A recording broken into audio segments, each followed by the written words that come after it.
I told you I'll sell 1 million of them. Yep. And we shook hands. And I'll build every one of them that you sell. You were juggling a bunch of plates. I was juggling a bunch of plates. And then one day you were like, plates are over. We're in or we're out. A lot of people have the ability to do the job, but that was the transformation when we went from a company that builds Barndominiums to a company of integrity.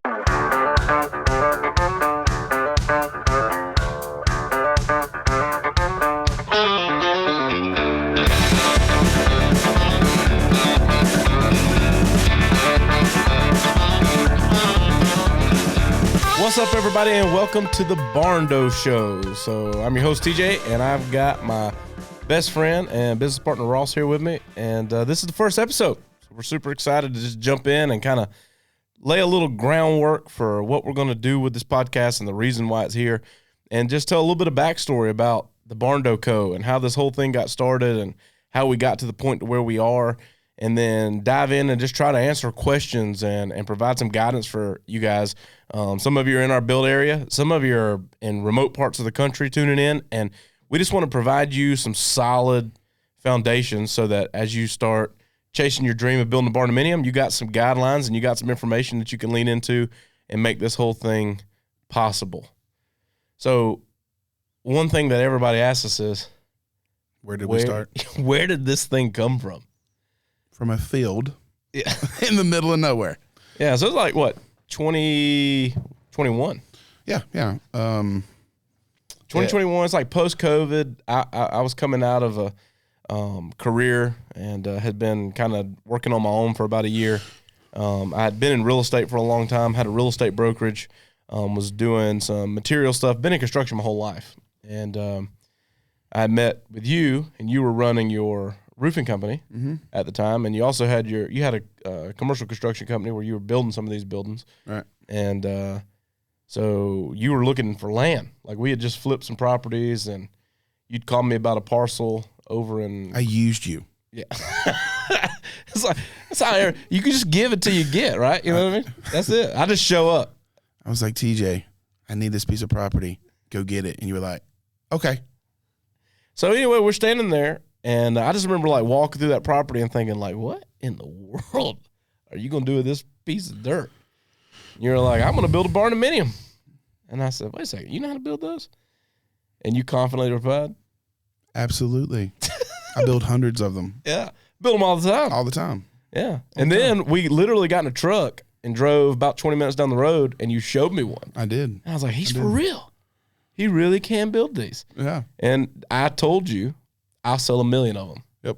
And we shook hands. And I'll build every one of them that you sell. That's right. And we shook hands. You were like, look, everyone you sell, I'll build. We'll split it down the middle. It'll be great. That's right. And that's how it started, guys. Standing in a cow pasture in Greer, South Carolina. Dreaming. Greer.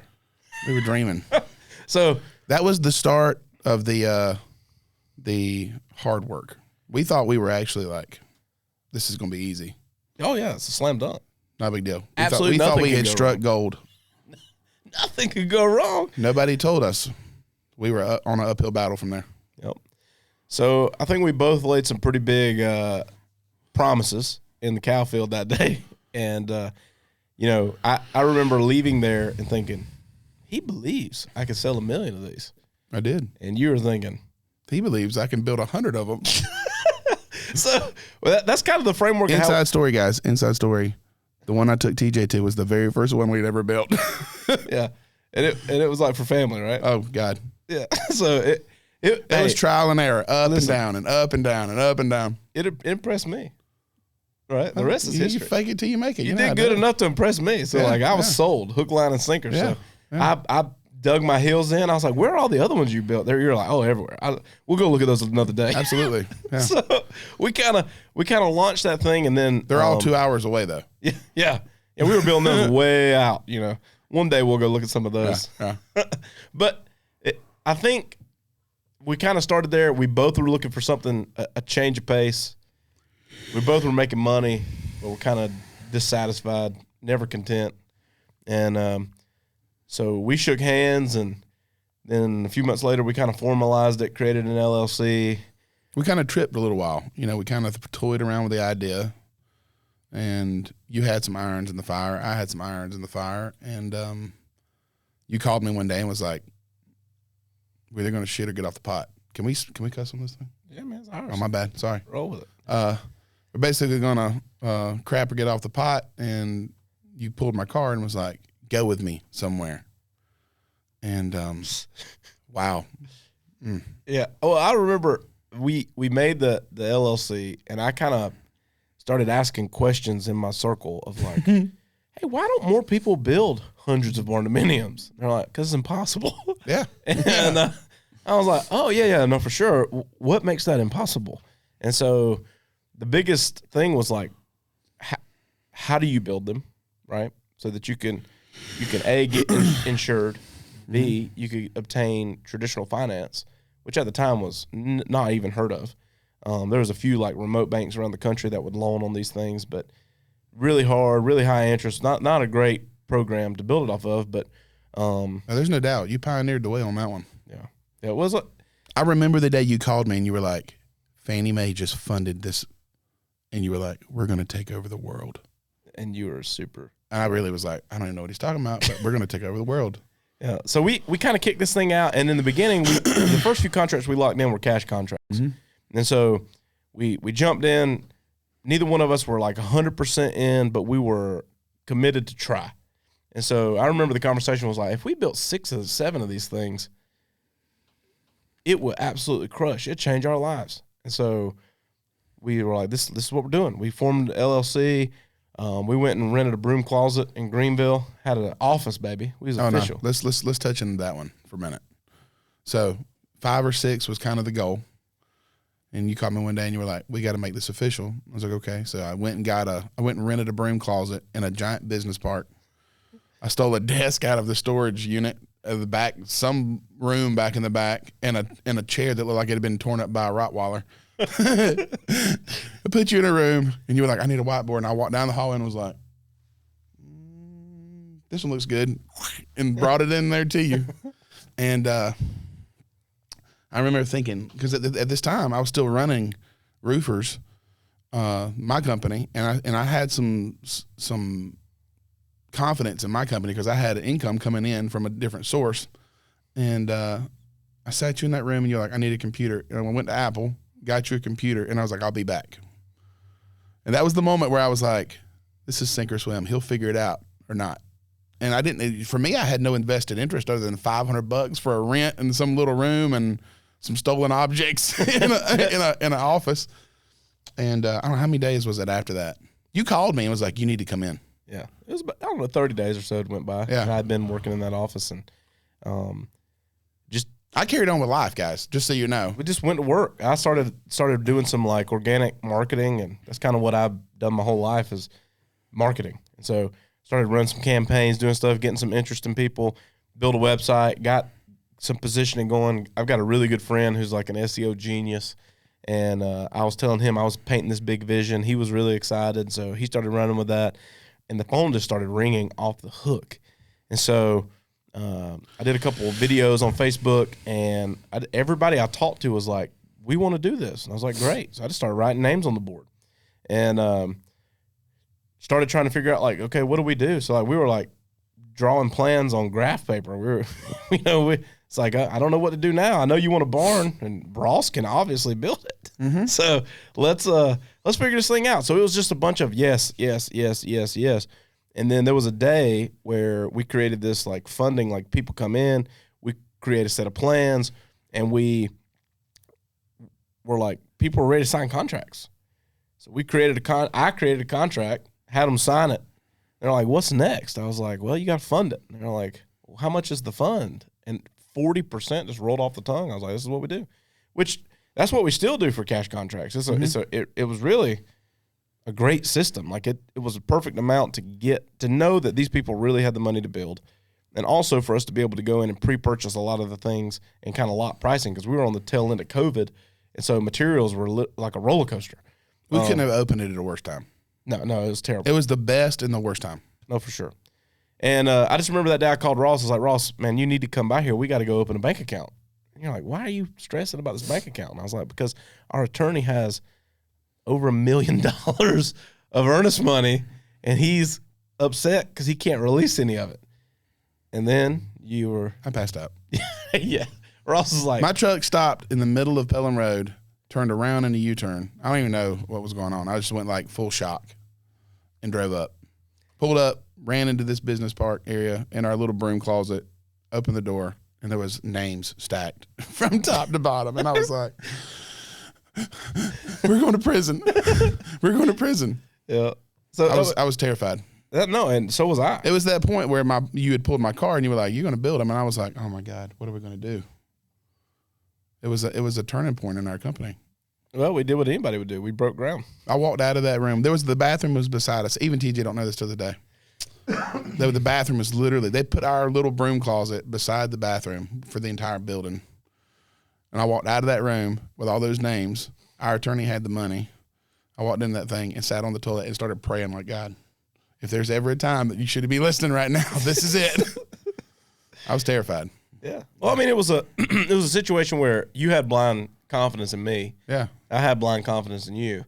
And we've kind of operated in that capacity ever since. So, like, you're like, I don't have to think about marketing. Well, we're yes men. That's the catch is that, can you? Absolutely. We'll figure it out. Yeah, it's a super an unlikely story. And but with back up a little bit. Funny thing is when me and Ross had met each other, he was like, listen, there's no friends in business. And so we became best friends and started a business. So we kind of broke the rule right from Jump Street. And so when we started this thing, I remember we the first one we sold, guys, and then you couldn't make this up. Like, this is the first build we sold was to an attorney. And I remember sending him our contract, and he called me. He was like, you guys use this contract a lot? And I was like, all the time. And he was like, yeah, I'm going to redo it for you. And he did. He like went through, structured that whole thing out. He took kind of what I had done, and I'd called around to some builder friends and kind of took some stuff that I knew from real estate and like pulled all this stuff together and built out a basic contract. And then he rewrote the whole thing, and we use that framework to this day. Like, we've added to it, of course, and took some things away, but the basic framework was created for us by an attorney who happened to be our first client. Yeah. And he was building a barn in the middle of nowhere, 2.5 hours away from where wilderness. We were. Yeah, in the middle of the wilderness. We went out to the job site that day, and he was like, what you're going to do is come down here, and you'll see this church. And you're going to go about 10 miles past that church, and you'll see a little gravel road that kicks off to the right. There ain't a road sign there, but that road's called this. And when you go down there, you're going to go 7 miles, and you'll see an orange string tied around a pine tree and a gate. That's my gate. And I was like, absolutely, all right, no problem. And then you're going to drive another 600 yards into that gate. Yeah, yeah, and then, yeah, it was so far out in the middle of the woods. And we were standing out there, and he had cleared off this, like, little area, and he did a lot of the prep work. Like, he had his septic stuff. He had everything ready. It's crazy how much he'd gotten done. And he was like, this is it. He's like, how long do you think it's going to take to build this house? I was like, 30 days. Yeah, absolutely. So we jumped in and formed up the slab, and I was excited. It was like it was the worst client and the best client that you could. 1 year later. 1 year later, we finally closed that barn, and he was able to move in. He's using it for like it's a deer cabin. Yeah, it's a hunting cabin and a little. It turned out amazing. It's beautiful. It turned amazing, but we took our straps on. If you follow us on Facebook, you'll remember me talking about the Blackstock barn. And the reason we call it the Blackstock barn because it was in Blackstock, South Carolina. And one of the first few videos on our YouTube channel is me standing out there on that site, and they're like erecting posts and steel trusses behind us. And that's the very beginning of this thing. And from there, the rest is history. I mean, from there, it was a tidal wave of people coming. Like, an absolute tidal wave of builds. The thing, though, is that you learned, we learned so many things. In the first 5 builds, man, there were times where I remember the first time me and you walked in, and we had the sister's barn. What was this whole thing? Yeah. It was Lauren Dools, but it was like Twin Sisters something, LLC. And I remember meeting the grader out there, and then you come back, and I was like, we got to put a stem wall here. And then me and you both were like, what's a stem wall? And then we started, and I called Gabe, and it's crazy how many people, like the first situation, I'm over here like Ricky Bobby in it. It's crazy how the skies opened up. So the very first barn was in the middle of the wilderness. We didn't know what we were doing. So, we knew how to build, but we didn't know specifically all the we didn't know the processes. We never built one soup We to had nuts. no process, zero. And so, you know, I had a concrete guy, and he was kind of more of like I pour sidewalk situation. And we pulled into QT on 101, met Gabe. Gabe happens to be pouring for Lennar. No copyright. And all of these subs, the original OG subs that started Barndo, taught us. Well, they taught me. I mean, you were over there trying to sell the hell out of them. I'm over here trying to figure out how to build them. And we have a lot to attribute to the original guys. I mean, there was times where I remember Gabe looked at me and he was like, "You going to cut the bullshit?" And I was like, "Absolutely." He was like, "I know you don't know what we're talking about, but you're going to learn today." And so it was amazing. Well, I think, so a testament to this is like most people would hear this and be like, you guys are absolute lunatics. But here's the thing is anything that you ever want to do in life, your first rep is the hardest rep. Mm-hmm. It doesn't matter what it is. Like, right, going to the gym, that first day, hardest day, right? You start a new diet, first day, hardest day. You start a new job, first day is the hardest day. Same thing with this. Like, the first build is going to be the hardest build. But the thing is, like, do you have the perseverance? Do you have the ability to tackle that and not give up? How much money did we make on the first barn we built? $0. Nothing. Right? We probably paid him to build it. But we did take that lesson, and we learned from it. And then I'll never forget, about 60 days after that is when we had a breakthrough with finance. And I had been working with all these different lenders and, like, hey, what does it take? And they would say, no, we don't do Barndominium lending. And I'd say, why? And they'd give me a list of things like, this is why. And so then I would go back to our design team, which we had, at that point, we had created one. So we had some incredible designers that came in with us. And I would say, hey, look, they said they won't do it for this. So change the way you're drawing this and let's build this. And so we just started playing with the Jenga pieces of how to build a Barndominium. And that's how we kind of arrived at the way we build them. And, you know, in the beginning, I mean, it was crazy. If you ever get on Facebook, man, if you ever want to feel bad about yourself, ask a question on Facebook. Because even if you're an expert in it or just wondering for an opinion, people are glad to give them. And so every single thing that we said that we would do, we'd post a picture. There'd be 700 people on there talking about, that's the dumbest way you could ever build a Barndominium. And so we just had to tune out the noise and really dig our heels in and say, this is what we're going to do. Well, I mean, it's a different, our entire niche is a completely different construction process in and of itself, as well as a social process. You don't see, I mean, every once in a while you see a builder, a big builder, and they get some shade thrown on them, but you don't see the part about, well, this is a tract home building and you're doing it wrong, because nobody cares. But there's a fad with Barndominiums, and there are 1 million member groups that literally think, you know, pouring concrete on just straight dirt and it's not a big deal and no footings, and it is crazy, the opinions for Barndominiums, because it's such a popular fad right now. And here's the thing, like where they began and really gained popularity in Texas and parts of Oklahoma, there's not really stringent building codes. And so in some of these outlying areas, like saying, hey, we're going to start building Barndominiums at a full tilt level in South Carolina, were there people here who could build pole barns and build nice buildings? Sure. Lots of barn builders in South Carolina. Are there home builders? Yeah, a lot of home builders. But there was nobody building soup to nuts Barndominium style housing. I mean, there's a few guys, right? Like, and I met some of those guys, OGs, they've been doing it for a long time. But again, even some of those guys reach out and like, hey, how are you getting financing on these? And so I've helped them, you know, figure out the way. And I tell everybody in our company, like, every time we knock down a bridge or we pave a new road, we're making it easier for the next guy. And so you've seen more and more traction with these. Like, they become more and more popular. And I mean, I've got people all over the country who will call and say, TJ, I found you on Facebook. How are you doing this? And I give them the recipe. I'm not afraid to share that information. I want to see people win. So, like, what they don't know is, like, we're over here taking lashings to learn this information, and I'm just handing it to you on a silver platter.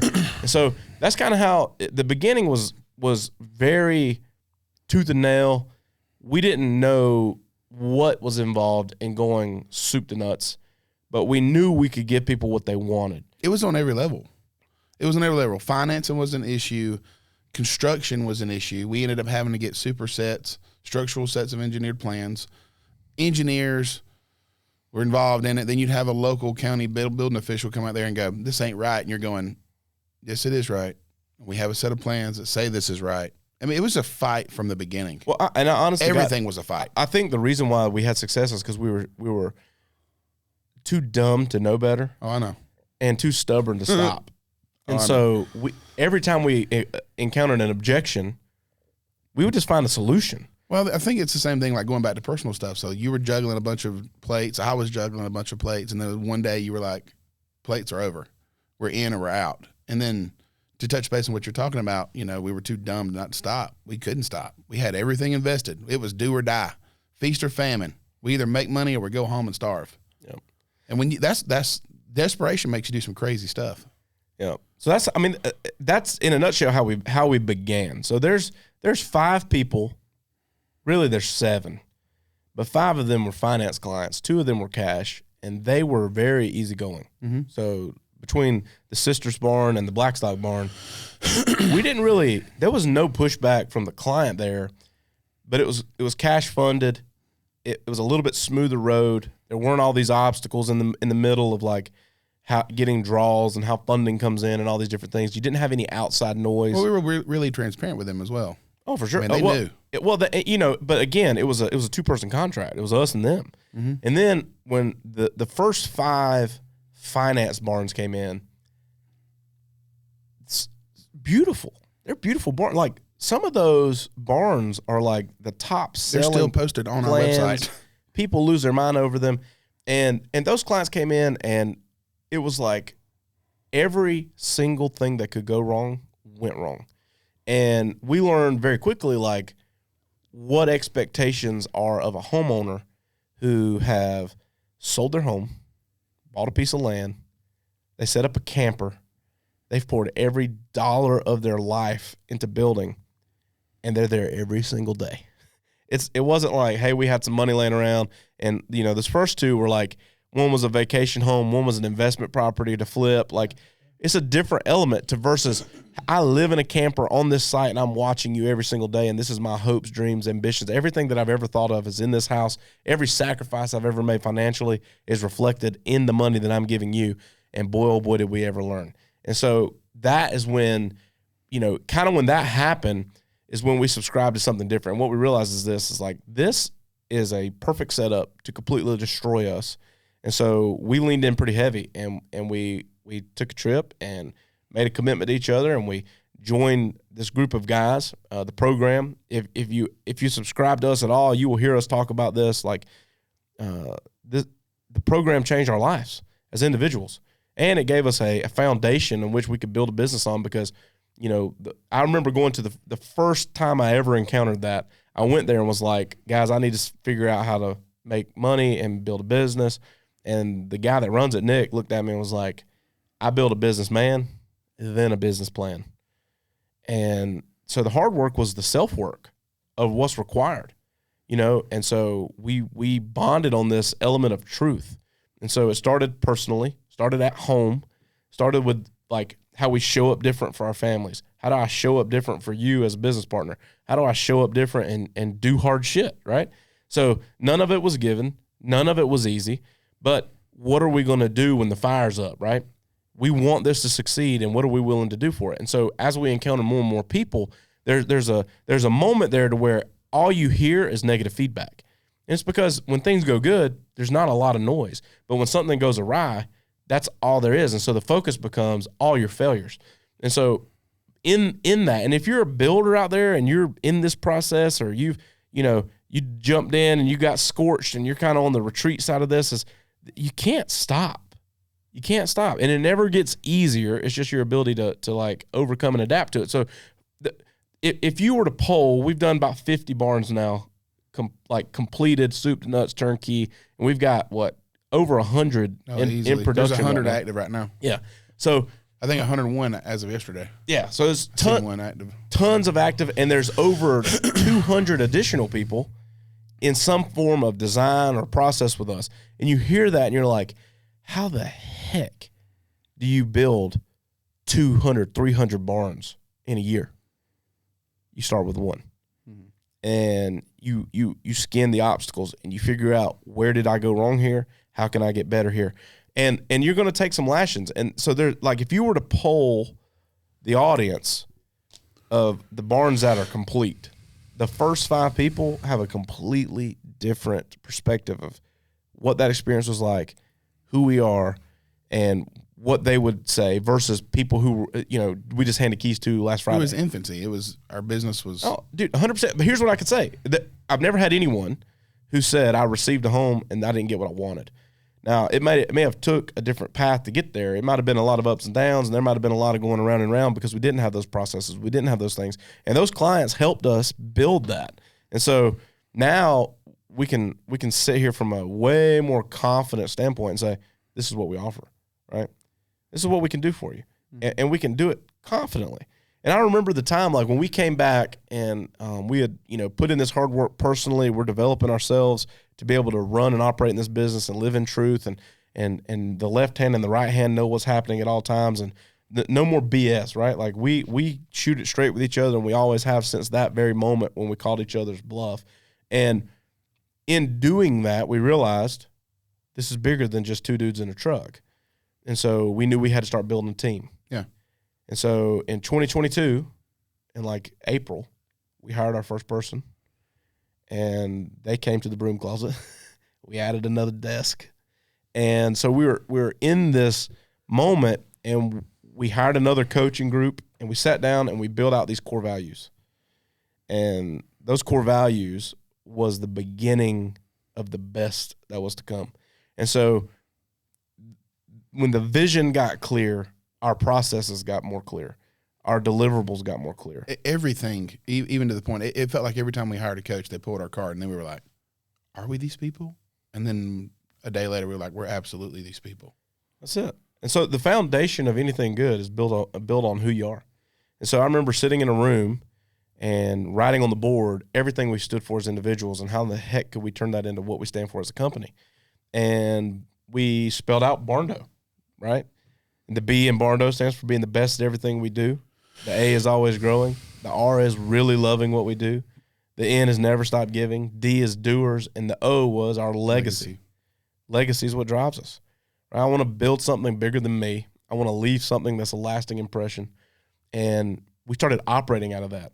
But beyond operating out of that, when we went to hire, we hired to that set of standards. And so as we grew, like we didn't even realize then how impactful that is. Like when you hire people based off of a core value and they subscribe to a culture, a lot of people have the ability to do the job. But that was the transformation when we went from a company that builds Barndominiums to a company of integrity, right? Like, right. And we operate out of a capacity of we want to help people. And then we had this mission statement, and you coined the mission statement, and it was turning impossible dreams into possible realities. And so many times people walked into our building, they're like, I don't even know if this is possible. I don't know if we can do this. We've talked to 1 million people. No one will meet us where we're at. And we kind of realized, like, above the fact that we build these cool Barndominiums was we just need to meet people where they are. Some people came to us with a $200,000 budget. We'd build a house in that. Oh, I know. Some people came with a $2 million budget. We'd build a house in that. And most builders are like, that's insanity. And it is. It is. If your objective is to build, maintain, and be repeatable, but if you subscribe to something bigger than just building barns. Right. In the midst of all that going on, COVID is rapidly just taking over the country. There's no's just being dealt out to every client that comes in there. And it was almost like, come, we're your savior. And so it was, once we subscribed to those core values, I remember the day that TJ come in, we had one specific situation where he was like, it's time to put these things to use. And so we would sit an employee down, and if we felt like there was something wrong, everybody has this situation. It's a really cool situation in a company where you love going to work.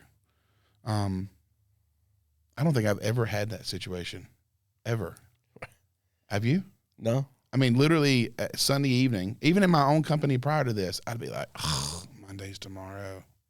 I hate going to work.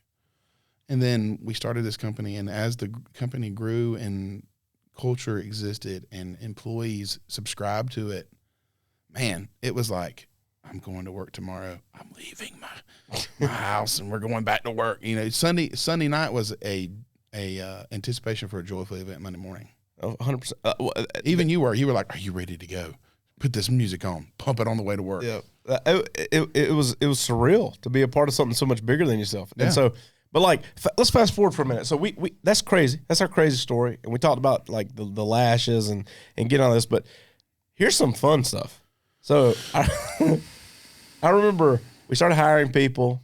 People started having conversations, but everyone still wanted to circumvent every employee and come straight to Ross and TJ. Mm-hmm. So we were like tap dancing and still wearing a million hats. And then we really got in the thick of it, and we had like 30, 40 builds going at one time. And we hit our first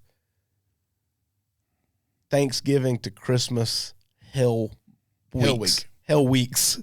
And everything was falling apart at the seams because everyone was like, has this anticipation. If you're building, I don't care where you are, if you're a client or if you're a builder, when the holidays hit, whether you started that home in January yesterday or October, yeah, people were like, I need to be moved in before Thanksgiving. Yeah. And the reality sits in when you're like, that's not going to happen. And it's just a very tough time. So we're like riding this thing. We finally got all of our ducks in a row. Things are going pretty smooth, as smooth as they can in a new organization. We're building properties, and then boom, people are there. And you want to say, we'll make this happen. And you can't always make that happen. And so we started riding in that. So everything was on fire. People are losing their minds. They're like thinking about, I'm going to be in this camper at Christmas. And you can't take two yes guys and go through Thanksgiving, Christmas, and New Year's, the first year in the company. Because I remember the first time you had a conversation with me, was like, did you really tell these people they were going to be in their house at Christmas? And I'm going, maybe. I don't know, TJ. I don't know. And it wasn't for like, I was just scared. It wasn't lack of trying. I remember it was a Sunday. Oh, I know, yeah. And you and I are out there like trying to hang freaking barn doors ourselves, get these people in. And there's just a process to it. But the funniest thing that happened during that process was in Iva. Oh, Lord. The cows. So if you guys follow, like that thing went viral. That was Christmas Eve. It went completely viral on Facebook. We posted photos, and people were tuning in and chiming in on this, like thousands of comments. It got shared across all these different groups.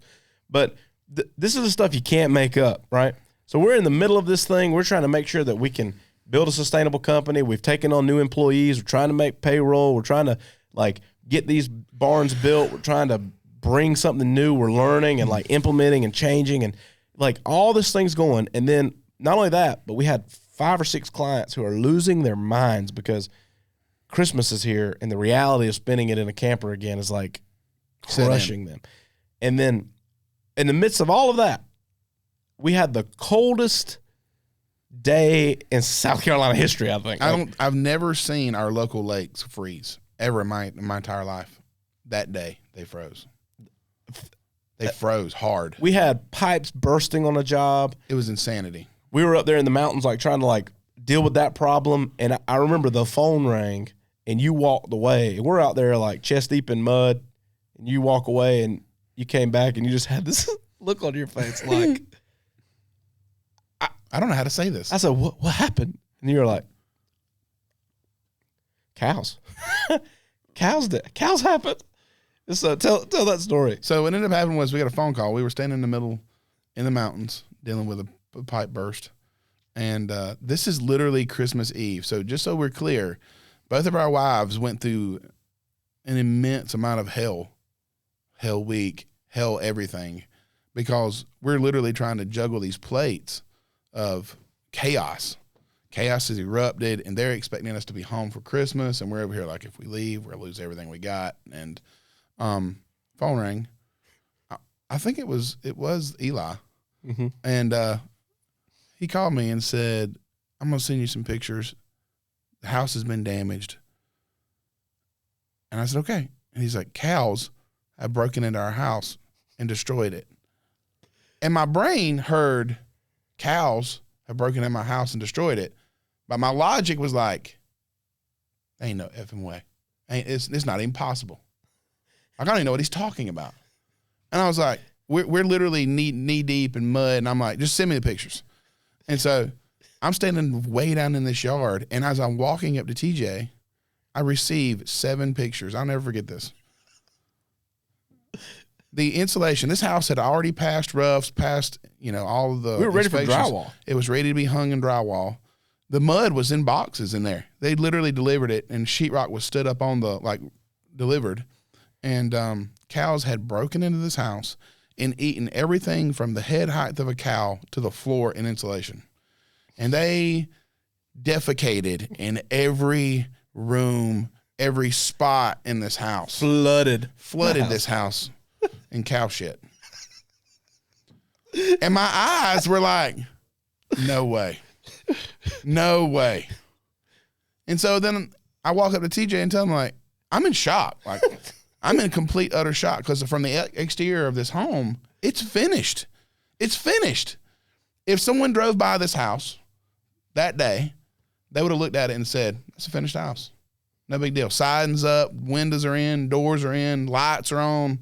It looks finished, except for cows destroyed the inside of that house.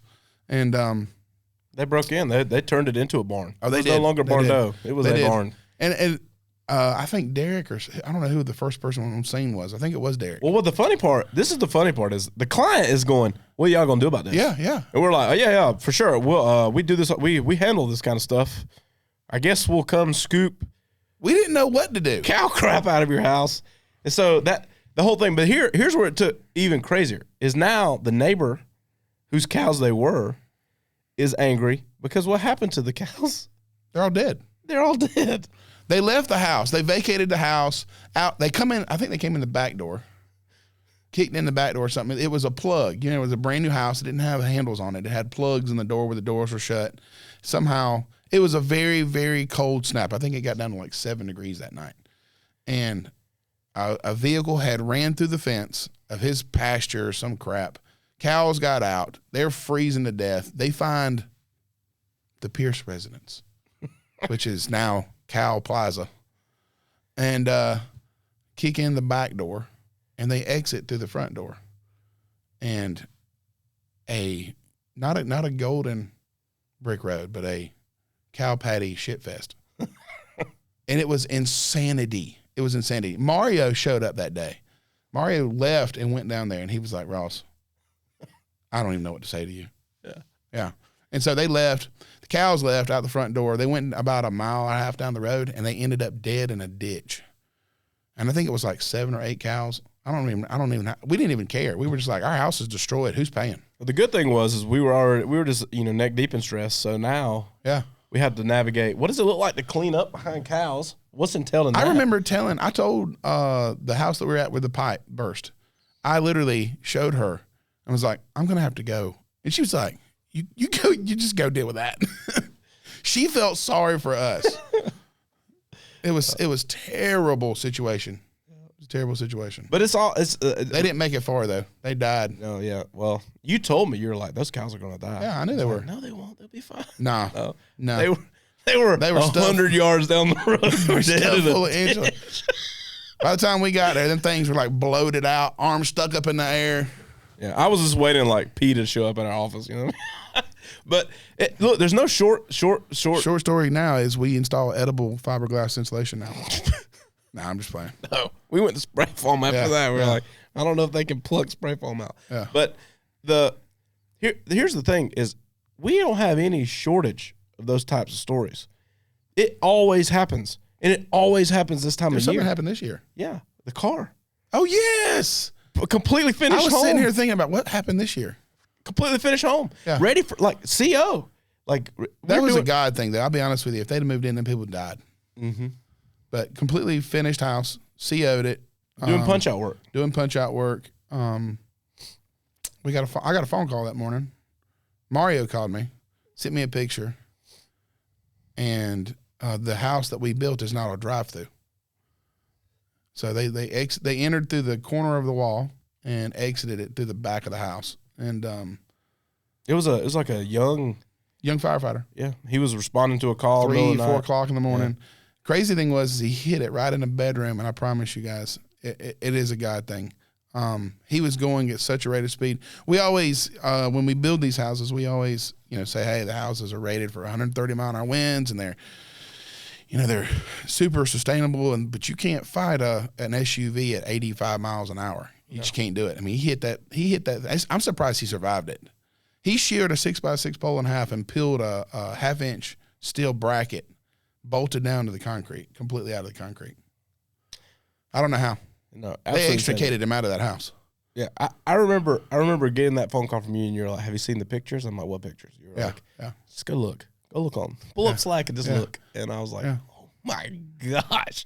And so again, we hit Hell Week, right? Which is trying to get people in before Thanksgiving. If you miss Thanksgiving, everybody wants to be in by Christmas. We're just running this rat race every day. We're being told that we're the worst people on the face of the planet because I got to spend Christmas in an Airbnb or whatever. And then this guy is ecstatic because he's like, we're going to be in for the holidays. And then someone drives through his home and he destroyed it. And we're still in forensic engineering and all this I've got a meeting tomorrow with the engineer. Yeah. So do you know, what does it look like to piece that back together? The catch with it is all these things happen, and it's misguided frustration. If I had a new builder sitting here today, and I gave him one piece of advice, is to put on some thick skin, Bubba, because there's going to be things that are completely out of your control that have nothing to do with you, and you're going to have to lay down and take that stripe. Oh. It happened to us over and over and over. Yeah. Well, and one of the things we had to learn over the years of doing this is the difference in complaints and objections, right? Sometimes it's just a complaint, and if you try to solve the problem, you just make a bigger problem. Sometimes they just need to vent. You need to receive it. You need to put yourself in that position and say, I understand. I'll tell you this, it's even crazier, and I was thinking about this last night, because here's the deal. The biggest thing, I've always ran a company singular ownership. He's ran a company singular ownership. And we started doing this partnership thing. He was, doing the same thing. Do I really want to have a partner? And I was doing, do I really want to have a partner? And then we needed each other anyway. Till this day now, I don't know how, there's no way I could run this company without you. I hope you feel that same way about 100%. Me. But there's times where, like yesterday, I'm over here I'm the shade master. Read the contract, tell them no, blah, blah, and you're going, it's just a complaint. Calm down. And then vice versa. There's times where I'm like, calm down. Don't say anything. And I couldn't imagine running a business without a partner now, because there's times where you need that voice of reason and equality where you can go, I can't supersede him. He can't supersede me. And I have to listen. And if you have that leadership with a partner, it's a beautiful thing. If there's no friction, there's nothing, because you have to bury that ego and you have to take instruction to where you're like, he's right. And I know that he's right. And you got to talk me off the cliff sometimes, where I'm like, push the house down. I don't even care. Yeah. I mean, we had a client a couple of weeks ago who was like, I'm just frustrated. And if I'd have never done this, and I'm going, push the house down. I don't even care no more. And you're going, whoa, whoa, whoa, whoa, whoa, whoa. I'm going, and it's times like that where if you don't have that voice of reason, the physical voice of reason, I know now why some businesses go out, because you just have no guidance. None. Zero. For sure. Well, most people quit. Yeah. Like I say, we were too dumb to say no. Yeah. Too stubborn to quit. I'm over here like, let's just throw the towel in. And you're like, no, go another round. Well, it's ebb and flow, right? There's moments where I'm in the gutter and you pull me out, and vice versa. But the best part about the partnership is I get to stay in my lane. Yeah. I have a set of skills and abilities, and you possess a polar opposite set of skills and abilities. And we each have a little bit of the other one. But I get to hone in and lean in where I'm strong, and you get to do the same. And because of that, I operate in the capacity, I get to do what I love. And so do you. And so, very rarely are we put in a situation where we have to deal with the things that are a burden to us. And then we started building this team. So I want to lean in a little bit about culture, and kind of put some bookends on that. Like, what did it look like to create that culture and create those core values, right? We talked about the core values and how we subscribe to them, and we started hiring people in the spring of 2022, 2022. And now we had a giant building. We just, we moved into these offices, and then we moved in that Duncan office. We hired some people. Last year in January, we launched the Somerville. In January 23, we launched our Somerville location. We hired people down there. That was a whole new set of things. It was basically like starting brand new again. Same thing. First 5 clients, completely different experience than the next 25. And so it's just, you're moving in a new market. You're dealing with the same devils, right? And it's new level, new devil. So now we're dealing with it remotely with new people, new leadership. They're encountering issues that we've encountered before, and we're trying to coach them through those things. And then some of the time you just got to bite the bullet and deal with it, yourself. But in doing that and growing that team, and then we just finished up last weekend. This past weekend was our retreat 2023 kind of close and the kickoff to 2024 with our Better Than Ever retreat. And so we have 30 employees up there with us, full-time employees. And we spent 4 days doing what? Pouring into them. And so there was like this shift in time where as we grew and the company grew, you and I started building people. I mean, it's a really good, talking about culture situation, the very first retreat we ever did, we had 10 people. I think it was 10, wasn't it? It was 10. Well, we invited like subs and everything. I think we had like 14 total. Yeah. And then going into this one, we had 30. And to hear those 10 try to convince the 30, convince the 20, this is going to change your life. And there was some blank stares for a minute until they got there. Yep. And I remember day 2 when they were like, this has changed my life. Yep. That part is where you're like, I don't care if we build 500 barns, we're always going to do this. For sure. Well, there was a shift. We went from being barn builders to being people builders. And the people we build barns now. Right. And so we really subscribe to this core value. And so the weekend was, a lot of people told me that had never been. They were like, man, I thought I was going up there. We were having like a business meeting. I had no idea you were going to peel the lid back and like really make me the focus of everything. And that is always the mission, right? And to see it land and everybody there, like I've just got text after text after text after text after text of like how this impacted everyone, and everyone had a different takeaway, but it was just an overwhelmingly positive weekend. And so what we did was we subscribed to this lifestyle in the very beginning, and then we've opened it up and we pour that into the people we have now. And so every day of our life is building people. We've put leadership in place. Like, you don't have to build every house anymore. No. We have teams of people that do that. I remember the first time me and you were in an office, and I was like, you do realize that house CO'd, and me and you have never been there. That's amazing, guys. That just so you understand. When you build a team of people and the culture is so great and the supervision is so great in the field and the salespeople are great it was just a change for me where I was like, holy cow, this is a legitimate business. My favorite part of everything, though, was the culmination of our first awards. Oh, yeah, banquet. Yeah. Like, to know that, a year and a half prior, we sat in a room over in Malden, scratched this stuff out of the depths of our brains and turned it into these core values and like the foundation of our company. And then here we were in Flat Rock, North Carolina, at this retreat. We had this awards banquet and we handed out the core value awards. And so like the company voted on it. We put it out and said, hey, here are our core values. Who do you think exhibits these to the greatest level? They voted on people, nominated people. And then we took the nominations, we turned that into a vote. Everybody voted on who it was. And then to give those awards and see that how powerful that was, like for them, but for me, it's like, this is why this works. This is why we can do what we do now. I remember when we started, building 5 barns was impossible. This year, we're going to build hundreds of barns. And it's because we have a team that can make that reality. And build cycles have changed. We have barns that took 14, 15, 16 months. And then now we've got barns that we've completed inside of 100 days. Mm-hmm. And doing it pretty consistently. And so, but standing there and see like Olivia come up, tears flowing down her face, and get the B award, being the best. That's powerful stuff, man. Mm-hmm. And like, and she is the best. She does exhibit that core value. She's the best at everything she does. She is. She embodies that. Haley, right? The Always Growing Award. Like, Haley is 22. Mm-hmm. I think she'll be 23 here in the next couple months. A baby.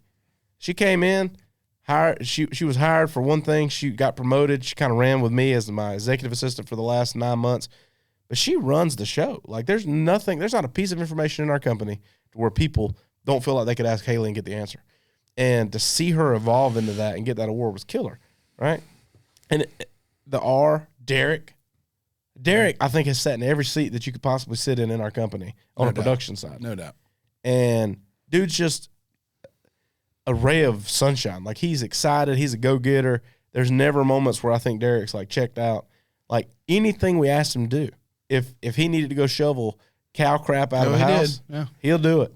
If anything, and see him get that really love what we do award, powerful stuff, man. In the end, like Nate coming in. Nate started a year ago. Stepped in. He took over the finance side of the company. He's just done incredible things with it. And, like, he's a voice of reason. He's kind of like that. I don't even know. Like, he's like the voice of reason in our whole company. Everybody goes to talk to Nate about stuff. And, like, it's not just the Ross and TJ show anymore. It's evolved into so much more. Mario, the Doer Award. Mario's been with it. He's the first guy you put in the field, you know? And to see him step into that, and I mean, he's top producer, man. Like, not only did he win the Doer Award, but I mean, dude completed more barns than anybody in the company. Zero experience as a project manager before Barndo. And we've got killers in that style, man. Like, the team we have now, they're incredible. But to see Mario get that was just powerful to me. And then the legacy, you know, Alicia, she kind of came in as a sales agent, evolved into this sales leader role, pulled out completely from sales and only sits in. She runs low country office and manages all the sales components. And to see her, like, embrace that, like, this is my legacy, right? Well, it's more powerful when they were voting on them for each other. You know, it's not the Ross and TJ show that gave out the R, the N, or the D. Man, it's powerful stuff when your peers have voted for you. I mean, when Alicia got hers, I was like, man, that's a big deal. She sits in a leadership position, and most time people that sit in leadership position are the same way. We're grilled.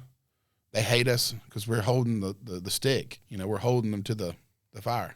Same with Nate, even. Yeah, But I agree. But they did get some sick Letterman jackets. Oh, I know. It's super. I don't know. That was just full circle for me. Like, to look at where we came from, and I know that's a lot of information to pack into this first episode of, like, who are we? Where did we come from? Where do we sit now? And here's what I can tell you. Started out 2 dudes standing in a cow pasture, shaking hands on some false promises, but real big passion. And it's evolved into something that's bigger than our dreams ever thought it could be. And so when you come in the door, sometimes there's this misconceived, like, idea that, like, you're going to be dealing directly with you and I. And that's not what you want. We have a team of professionals that run this business from the top to the bottom. We're very much involved. I go in and high-five new clients every day. There's someone in our office every day doing something. And so I'm in there, I'm high-fiving, handing out swag here and there, talking to people. And, like, but I'm not involved at the core of every single project that goes on. And it's better because of that. It is absolutely better because of that, because the team that we have in place now is just impeccable. And the fact that we're now launching into this. So we started in Duncan. We've been in Duncan for two plus years now. We launched Summerville at the beginning of last year. This month, we just broke ground in Dunn, North Carolina. So now we have a brick and mortar showroom and staff in Eastern North Carolina. We have a trade partner in Nashville, Tennessee, that we're getting ready to launch that officially. We've already sold all over Tennessee, but, like, to have that brick and mortar live warm bodies here. And then, you know, there's a couple other locations that are coming this year that we know. I think one of the biggest things I took from 2023 was when we started 23, especially in production, we needed some talent. And I leaned on the fact that maybe we just need to complete more stuff and then we'll attract talent. And culture is what attracted talent. Connor came, not because we're killing it in Barndo. Connor came because he saw the value in our culture. That's powerful stuff. Every single person that, like, our production team is not a slouch department. We have took top producing people from other builders across the country because, to be honest with you, we needed to know how to build 100+ houses a year. You and I ain't going to figure that out. So we went, found guys who sat in leadership positions inside of companies that were building 300, 400, 600, 800 houses a year, and pulled them into the fold. And now they're writing the SOPs and the practices and everything that we do as a company so that we can fulfill all this to people, so we can fulfill those obligations. So, you know, there's noise around it because, you know, you start anything you start, first couple laps, it ain't tuned in. You're like, I got a race car, I'm just in the back of the pack. Right. And then the more you do, the quicker you realize is like, the better crew chief I got, the better chance I got to win, right? And then you also start replacing things and dialing things in and realizing, like, on this track, this is what I need. But on that one, this is what I need. And having that team around us allows us to win and execute at a higher level everywhere we go. So if you're looking to build, now's the time. Like, if you've watched what we've produced this far and you're like, I really like this company, I like what they stand for, I like all these things, it's only getting better. 2024, baby, better than ever, right? That's what we're subscribed to. It's better than ever. And why is it better than ever? Because we have better people, better processes, better systems, better build cycles, better everything. Like, everything is better. So if there's ever been a moment in your mind where you like what you saw to now, man, get on that train. Yeah, the best is yet to come. Thanks, guys, for tuning in to the Barndo Show podcast. If you're watching on YouTube or wherever you're listening to this content, hit subscribe so you don't miss an episode. And then be sure to check us out on all of our social media platforms at the Barndo Co. Super simple to find us. And then when you're ready to dive in a little more, maybe look around some of our available floor plan options, or take a look at the gallery of our work, or maybe you're ready to connect with our team and explore what it looks like to build your dream Barndominium, you can visit us online at thebarndoco.com.